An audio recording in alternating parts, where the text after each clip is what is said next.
দেশের সর্বশেষ আদমশুমারি রিপোর্ট বলছে ঠিক যেভাবে দেশের জনসংখ্যা বৃদ্ধি পাচ্ছে এতে করে নির্দিষ্ট একটি সীমারেখায় দাঁড়িয়ে রয়েছে দেশের ভূমি। আর এই ভূমিতে প্রতিনিয়ত বেড়ে উঠছে মানুষের বসতবাড়ি। আর বসতবাড়ি বেড়ে ওঠার পরপরেই সাধারণ আবাদি যে জমিগুলো রয়েছে সেটি অনেকটাই সংকীর্ণতার মধ্যে পড়ে গেছে। দর্শক, আজকে এশিয়ান টেলিভিশনের আজকের এই ভিন্ন আয়োজন আপনাদের দেখানোর চেষ্টা করব এই সকল প্রত্যন্ত গ্রাম অঞ্চলে থাকা মানুষরা যখন নির্দিষ্ট ভূমি হারিয়ে বসতবাড়ি স্থাপন করছে নিজের আবাদি জমিতে, তখন তারা এখন কি ভাবছে আগামী দিনের কৃষি খামারকে নিয়ে। মানে জমি সংকট বাংলাদেশে, জনসংখ্যা বহুল দেশ, এখানে যদি এত বেশি বাড়ি হচ্ছে যার কারণে আবাদি জমিটা কমে যাচ্ছে। বিশেষ করে উদ্যান বাড়ির আশেপাশে যে উদ্যান ফসল আমরা করি সেই জমিগুলোতেই বসত বাড়ি গড়ে উঠতেছে, যার কারণে উদ্যান ফসলের ঘাটতি হচ্ছে, সবজি করতে পারতেছি না। এই বাড়িগুলোর ছাদের উপরে যদি আমরা সবজি করি যেভাবে আমি করতেছি, এখানে পারিবারিক পুষ্টির চাহিদা মেটার পরেও আমরা আর্থিকভাবে লাভবান হতে পারছি।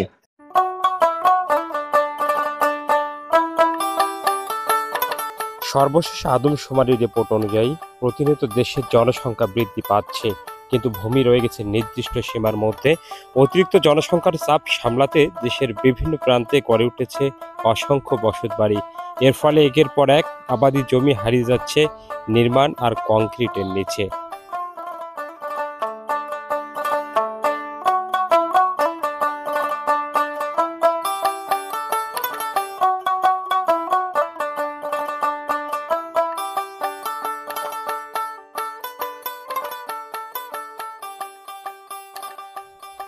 বসতবাড়ির ছাদেই এখন গড়ে উঠেছে সবজি সবুজের ছোট্ট রাজ্য। এই ছাদ বাগানে চাষ হচ্ছে নানা প্রজাতির ফল, সবজি ও ফুলের গাছ। ঘরেই জন্মানো এইসব ফসল একদিকে পরিবারের জন্য সরবরাহ করছে বিষমুক্ত সবজি ও ফল, অন্যদিকে সবুজ ছোঁয়ায় এনে দিচ্ছে প্রকৃতির সান্নিধ্য। এটা একটা লাউ গাছ, এটা লাগানোর মোটামুটি 35 থেকে 36 দিন হয়েছে। খুব তাড়াতাড়ি ফুলও আসলে এখান থেকে আমরা ইনশাল্লাহ লাউ পাবো। এটা হাইব্রিড জাতের, অল্প জায়গায় অনেক বেশি ফলন দেয়। ঢেঁড়স, এরকম যদি এটা হাইব্রিড ঢেঁড়স, এরকম যদি 10 থেকে 15টা টবে আমরা ঢেঁড়স লাগাইতে পারি, পারিবারিক চাহিদা মিটে যাবে। এটা লাল শাক, লাল শাক খুবই সুন্দর হয় এবং স্বাদও ভালো। এটা মোটামুটি 22 থেকে 25 দিন 30 দিনের মধ্যেই হারভেস্ট করা যায়, এবং খুবই সুস্বাদু। বাজার থেকে কেনার তুলনায় এগুলো অনেক মানসম্পন্ন হয় আমার কাছে, জানি কেন মনে হয়। বাজার থেকে এর আগে খাইছিলাম, আমার এখানকার শাকের মধ্যে একটা আলাদা ফিলিংস কাজ করে। উচ্ছে গাছ খুব ছোট ছোট হয়, টক জাতীয়, টক খুবই স্বাদ ভালো লাগে এবং খুবই হয়। এরকম যদি 3-4টা গাছ থাকে, পরিবারের চাহিদা মিটার পরেও বাইরে বিক্রি করানো যেতে পারে।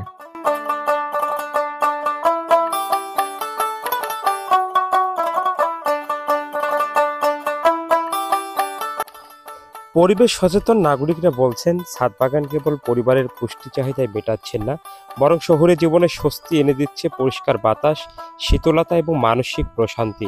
একই সাথে এটি জলবায়ু পরিবর্তন মোকাবেলায়ও রাখতে পারে গুরুত্বপূর্ণ ভূমিকা।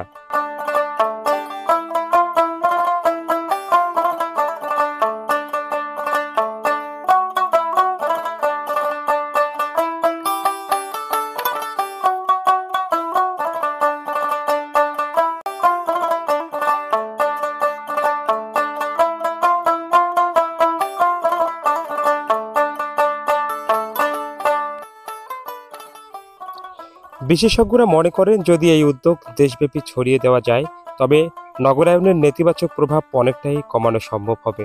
পাশাপাশি খাদ্য নিরাপত্তাও আসবে ইতিবাচক পরিবর্তন।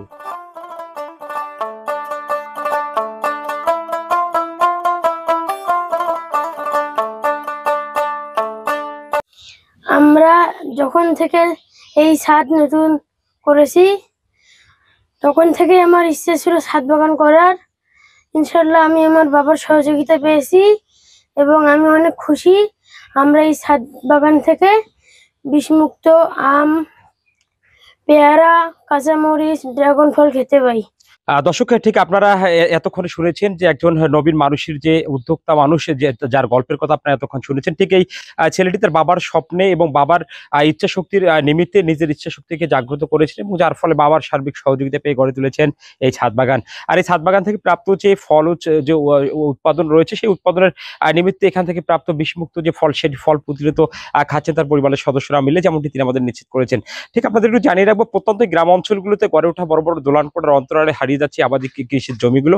আর যার অর্ধপ্রান্তে আজকের এই সেই ক্ষুদ্র নবীন এই মানুষটির যে উদ্যোক্তা হয়ে আজকের এই ছাদ বাগান গড়ে ওঠে, এটি আগামী দিনে অনুপ্রেরণা হয়ে দাঁড়াবে এই নীলফামারী জেলার প্রতিটি সাধারণ মানুষদের কাছে, যেমনটি আমরা ইতিমধ্যে আপনাদের জানিয়েছি। ঠিক আপনাদের আরেকটি বিষয় একটু জেনে রাখবো যে এই সকল প্রত্যন্ত গ্রাম অঞ্চল ঘিরে থাকা এই সকল মানুষদের যে বড় বড় দালান কোঠার উপরে থাকা ছাদটি, সেটিকে এভাবে ব্যবহার করার নিমিত্তে আগামী দিনে এই সকল প্রত্যন্ত গ্রাম অঞ্চলের মানুষরা হয়ে যেতে পারেন একটি উদ্যোক্তা, যার মধ্য দিয়ে উৎপাদিত হতে পারে এরকম বিষমুক্ত সবজি, যেমনটি তারা বলছেন। সর্বশেষ আজকের এই ভিন্নধর্মী আয়োজনে আপনাদের সাথেই ছিলাম Ashraful Islam Raju, digital media correspondent, Asian television.